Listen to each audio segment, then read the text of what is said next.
cible, c'est-à-dire ce sont les enfants intéressés par la campagne, cette campagne de vaccination. Cette cible, ce sont les enfants de 9 mois à 59 mois. Donc tout enfant qui est dans cette tranche d'âge-là est intéressé par la vaccination et on doit l'amener au site de vaccination pour qu'il soit vacciné. Et l'objectif recherché? L'objectif recherché, c'est de vacciner 95% de ces enfants-là, de la cible dont on vient de parler. Donc 95% de ces enfants, c'est-à-dire la cible totale du district, les 95% doivent être vaccinés. C'est ça notre objectif. Et l'objectif général, ou bien le but si vous voulez, c'est de les protéger. C'est de les protéger ou bien de renforcer leur protection par rapport à 2 maladies, la rougeole et la roubeole. Voilà. Est-ce à dire donc que ces 2 types de maladies, à quoi le Sénégal va-t-il arriver justement pour ce qui concerne ces 2 maladies dont vous venez de parler? Est-ce que c'est pour éradiquer? C'est pourquoi? Donc, un peu, donc la stratégie, c'est quoi? Oui, effectivement, l'objectif, c'est d'éradiquer surtout la rougeole à l'horizon 2020. Ça, c'est l'objectif stratégique du Sénégal. Donc, comme vous le savez, il y a la vaccination de routine, c'est-à-dire la vaccination qui se fait tous les jours au niveau des structures de santé. Maintenant, les campagnes viennent renforcer. Parce que, comme vous le savez, la campagne de routine, peut-être il y a des enfants qui sont irréguliers, qui ne viennent pas. Peut-être, on sait aussi que la vaccination à 9 mois n'est pas efficace à 100%, c'est-à-dire on a un taux d'efficacité de 85%. Donc, ce sont ces susceptibles-là qui, quand ça s'accumule des années durant, ça représente un grand nombre et en ce moment, on peut être surpris par une épidémie. C'est pour cela on fait des campagnes pour renforcer l'immunité de ces enfants. Donc cette campagne-là, ce qu'on appelle une campagne de suivi. Donc on suit et les enfants qui peut-être n'avaient pas la chance d'avoir une dose, c'est l'occasion d'en recevoir. Si déjà l'enfant avait déjà reçu une dose, c'est le moment de consolider l'immunité de l'enfant. Voilà.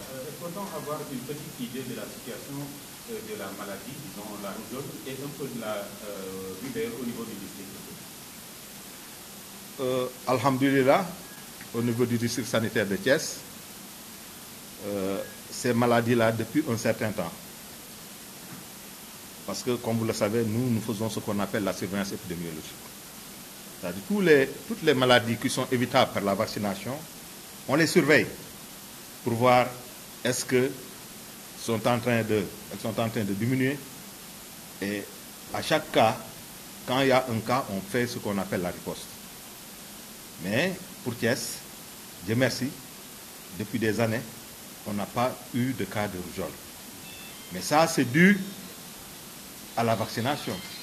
Donc cela doit nous pousser à maintenir la cadence. Parce que quand on relâche, on risque d'avoir des épidémies ou bien des cas sporadiques par-ci, par-là.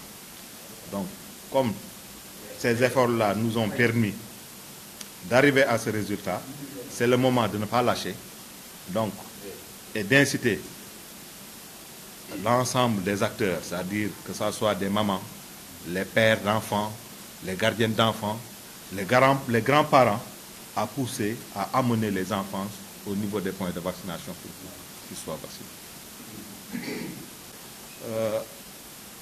La stratégie mise en place, on a cumulé plusieurs stratégies. On a ce qu'on appelle la stratégie fixe, qui consiste à se mouvoir dans un rayon de 5 km. Donc, un poste de santé qui, dans sa zone de responsabilité, quand il se déplace dans le rayon de 5 km, on parle, nous, toujours de stratégie fixe. Il est dans sa zone, il se déplace tout simplement. Maintenant, quand c'est au-delà de 5 km, on parle là de stratégie avancée. Et au-delà de 15 km, on parle là de stratégie mobile. Mais à Thiès, on est intéressé surtout par deux stratégies, la stratégie fixe et la stratégie avancée. Au niveau de la commune surtout, c'est la stratégie fixe qui sera déployée. Mais le fixe là ne veut pas dire qu'on est fixé, on est scotché au niveau des structures sanitaires. C'est-à-dire qu'on a demandé aux infirmiers chefs de poste de faire leur calendrier de déplacement au niveau de leur zone de responsabilité. Tantôt, ils peuvent identifier la maison du délégué de quartier, tantôt la maison de la Badianougor, ainsi de suite, pour que vraiment tout le territoire soit maillé et que le service soit déplacé vers les populations. Donc, du 20 au 26 novembre 2017. Quel est l'invite qu'il faut justement à la population, surtout intéressée, adultes surtout? Oui, c'est de les inciter. Comme je viens de le dire, on a déjà fait des efforts. On leur demande de maintenir ces efforts pour que d'ici 2020, pour que la rouge...